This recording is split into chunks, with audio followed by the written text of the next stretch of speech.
So hey everyone, welcome back to another quick and very interesting tutorial.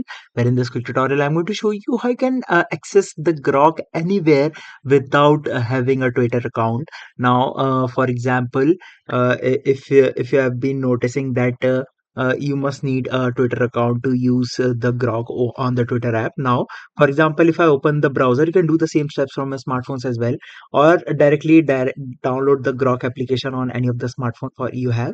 Now, for example, in my laptop browser, I simply search for Grok, and here you can see if I click on the Grok, it will take some time and I can directly redirect it to the grok.com that does not include any interference from Twitter or Twitter account. Now I can directly sign in here as well just by using a Gmail account or directly my email. I don't need the Twitter account here as well just to sign into the Grok. So you can directly access it without having a Twitter account anywhere that is the device that you have.